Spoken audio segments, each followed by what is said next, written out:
Assalamualaikum warahmatullahi wabarakatuh. Saya Putri Syahrani Ramadan.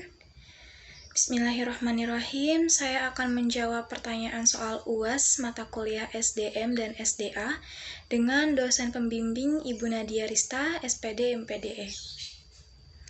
Pertanyaan yang pertama, coba jelaskan satu contoh perusahaan yang ada di Indonesia yang membangun sistem SDM berorientasi strategi. Contoh yang saya ambil adalah PT Siemens Indonesia, karena dari artikel yang saya dapat, PT Siemens ini adalah PT yang pembangunan sistem SDM-nya sangat jelas, terorganisir, dan tentunya berorientasi strategi. Sekilas info mengenai PT Siemens Indonesia adalah industri yang bergerak dalam memproduksi produk-produk energi manajemen. Pabrik ini memproduksi produk berupa panel-panel kelistrikan. Panel-panel tersebut juga digunakan untuk membantu dan melakukan pendistribusian listrik. Ada 4 contoh hasil dari strategi organisasi Siemens.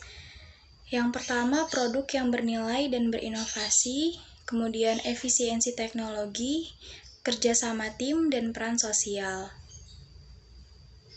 Kompetensi dan perilaku tenaga kerja yang dibutuhkan PT Siemens. Yang pertama, karyawannya harus mampu memahami kondisi nilai, budaya, kultur di lingkungan perusahaan Siemens. Yang kedua, keragaman tenaga kerja. Yang ketiga, dedikasi membantu mereka untuk mencapai tujuan strategis perusahaan.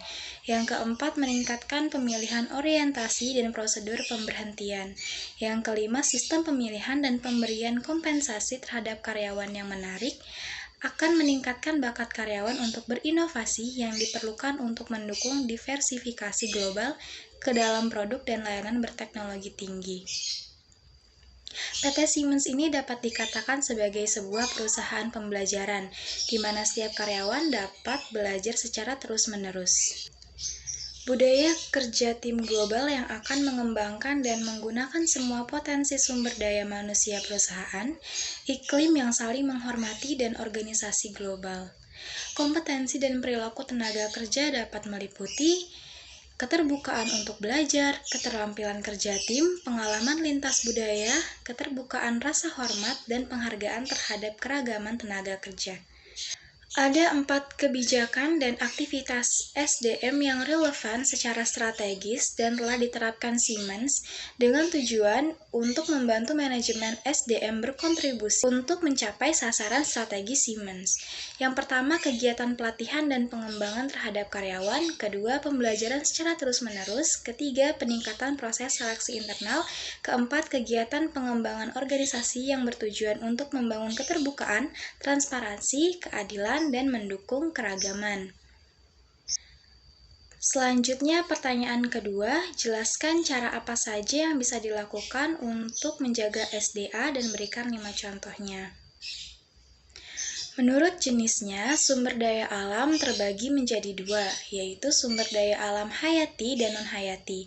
Sumber daya alam hayati adalah segala sesuatu yang dihasilkan oleh makhluk hidup seperti tumbuhan dan hewan. Sumber daya alam non-hayati adalah sumber daya alam yang dapat diusahakan kembali keberadaannya dan dapat dimanfaatkan secara terus-menerus. 5 contoh kegiatan menjaga sumber daya alam hayati. Yang pertama, dengan menanam pohon. Kedua, melestarikan tumbuhan dan hewan langka. Ketiga, merawat pohon beserta lingkungannya. Keempat, tidak menebang pohon sembarangan atau membakar lahan. Kelima, dengan cara menyayangi merawat hewan yang kita miliki dengan rutin memberi makan dan tempat tinggal yang layak. Kemudian 5 contoh kegiatan menjaga sumber daya alam non-hayati. Yang pertama, menggunakan kendaraan umum untuk mengurangi polusi udara dan menghemat bahan bakar. Kedua, menghemat air. Ketiga, tidak mengeksploitasi sumber daya tambang. Keempat, tidak membuang sampah atau limbah di sungai dan laut yang dapat menyebabkan pencemaran air. Kelima, melakukan kegiatan pertambangan di tempat yang telah ditentukan demi menjaga kesehatan dan kesuburan tanah. Alhamdulillah, kedua pertanyaan telah terjawab. Mohon maaf apabila terdapat kekurangan pada video ini. Terima kasih.